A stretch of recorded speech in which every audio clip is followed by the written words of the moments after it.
Hey everyone, welcome to Mr. Holland's class. One of the things that I wanted to do today is show you guys a little math activity.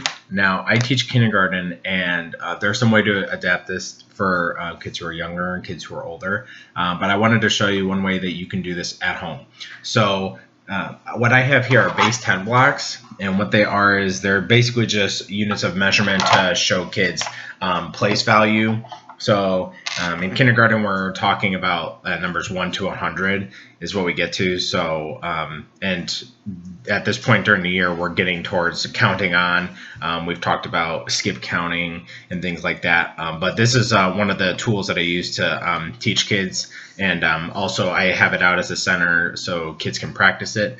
And at the center, what I do is I have, they're nothing fancy. I just took index cards and I put the numbers on, and so if it's 50, then the kids have to show 50. And so the three main blocks that we have are ones, we have the tens, and we have the hundreds. So the one is simply one unit. The tens, as you see, they kind of have like these little lines in them, and there's 10 blocks put together makes this 10, and sometimes we call it a 10 stack. So we have ones, tens, and then hundreds, which are made of 100 little blocks. But as we teach the kids, we start skip counting to 100, and we usually do that by 10. So if you count 10, 20, 30, 40, 50, 60, 70, 80, 90, 100. And that we use these pieces to have the kids demonstrate that. So for instance, if we did have 50, then I would have the kids show, okay, well, there's 5 tens, because this is the tens place here. So we have 5 or 10, 20, 30, 40, and 50. And then I have them check. It's like, well, okay, is there anything else? Were there any 100s? Were there any ones? And they say there are 0 extra ones, so this is 50. Now, if you're doing this at home, you probably don't have these because, honestly, as a teacher, they're quite expensive for us to even buy. So, you could just take scrap paper and cut them out. And I already did some. Now, if you notice the shapes of them, 100s is 100 blocks. So I just cut it out like a square, and then I put 10 lines across each side. Then I have the tens. And I line them up. You don't have to, because the kids should know, even if it's blank, this is the 100s, this is the tens, and then you have ones. Now, I wouldn't get too complicated and cut out too many. I actually, if you're just practicing, having your kids show you a number, you can simply just, cut out however many hundreds you want. But if you do at least 9 of each, that gets you from 1 to 1,000. And if we're going up to 1,000, you're probably working with kids that are, at a higher level, like first and second grade, things like that. But for kindergarten, I would just stick with like 100, because we don't even work past that too much. But if they're accelerated, they probably could. But I have 9 tens, and I also have 9 ones, just because once we get to a 10, we don't want the kids to use 10 of these 1 units, because once you have 10 ones, you switch and go to a 10.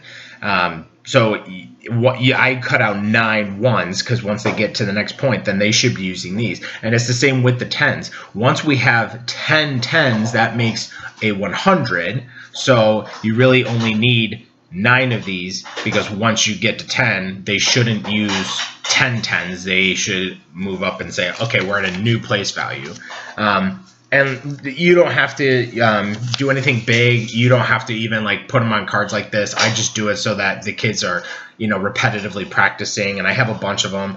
But I would, you can write them down on just a scrap piece of paper. Say, now show me this number. And maybe you want to put a check mark once they've done it. There's 1 10 and 2 ones. That's 10, 11, 12. That's what we want the kids to show us and demonstrate. And like I said, so what we're doing is we're teaching place value. The only thing that I would add to this activity is, if you have a kid who's accelerated, or you're teaching, have a sibling who's up in first or second grade, you might even do like an adding exercise. So if I can find like two numbers in here that are small enough, I might be able to demonstrate this for you. Let's just do these two. So like 33 plus 12, you can have them show you that and then make the new number. So 33, I have 3 10s and then 3 1s. There's 33. And then I'm adding 12. So there's 1 10 and 2 1s. So if I add those together and put them all in their place, and you notice how I keep them separated. I have the 10s here, and then I have the 1s over here. I don't mix them all up so the kids can count. So let's start by skip counting 10s. 10, 20, 30, 40.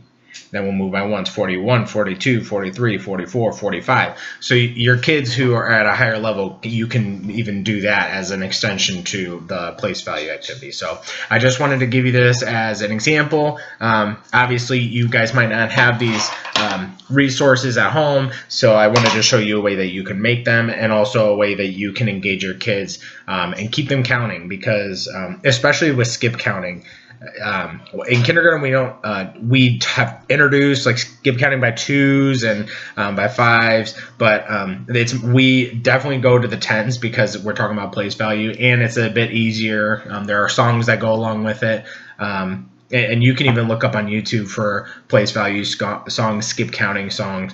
But this is just a simple activity that you can use at home. And like I said, I just took some scrap paper and I cut them up into, the one was a big square. I have these long rods for the 10s and then the 1s. So I hope you guys enjoy, and keep checking out on my YouTube page, because I'm going to be posting more videos like this.